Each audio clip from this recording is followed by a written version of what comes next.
Good morning. Ito na nga yung part 2. Nung pagkatapos namin kumain sa Enasal ay pumunta na nga kami dito sa SM dahil malapit-lapit lang naman ito sa amin. Kasi sabi nga ng aking mga pamangkin, pasyal daw muna sila bago nga sila umuwi kinabukasan. Hello, pre! Paano ba naman kasi mga mare, sobrang bilis lang talaga nila dito. Dumating nga sila ng Friday tapos umalis din agad sila ng Saturday. Kasi halos 2 buwan talaga silang hindi pumasok sa school mga mare kasi nga nagbakasyon sila. Kaya hito, naglambing na muna sila na ipasyal ko daw muna sila dito sa mall. Tapos ito na nga, nakita na nga ni Josawa kung saan pwede magbayad sa parking.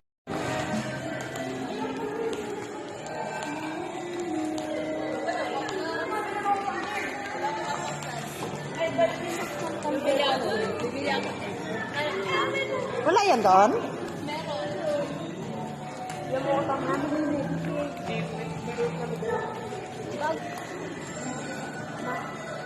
Sayaw, Ji, sayaw, sayaw, Ji, Ji, sayaw.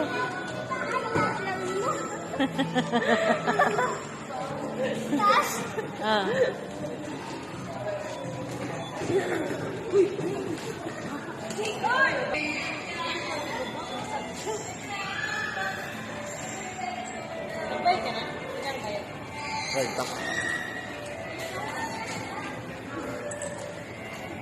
Naghahanap kasi sila ng miniso, pumasok sila pero wala rin silang nabili.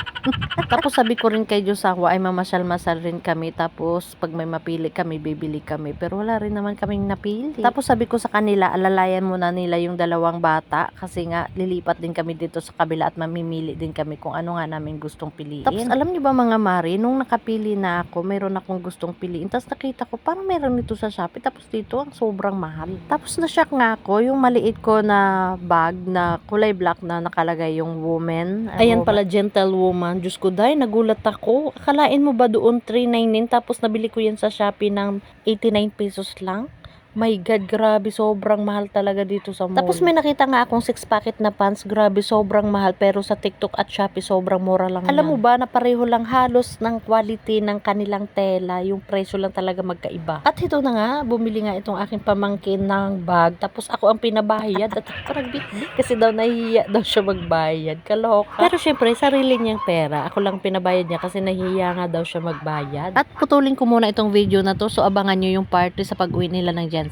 At dahil kapag cash out na naman ako dito sa aking nilalaro ng WPG, kaya mamimili nga ako na isa kataong na mag-share ng aking video. Marami kang laro dito na pagpipilian mga mare, kaya dito na naman ako sa color game. 10 piso nga dito yung pinakamaliit na ibibit nyo mga mare, at palagi nga akong nananalo. Ang lagi kong ang tinatayaan dito na kulay mga mare ay itong red at saka green, kasi dito nga ako maswerte. At sa pangalawang pagkakataon nga mga mare ay nanalo na naman yung aking kulay red. Madali nga lang kumita dito mga mare, pero paalala lang, ito ay libangan lang at wag gawing bisyo. Kaya sa gustong kumita kahit nasa bahay lang mga mare ay nasa comment section ang link. Ano pang gawin nyo mga mare, mag-registered na para sabay-sabay tayong kumita.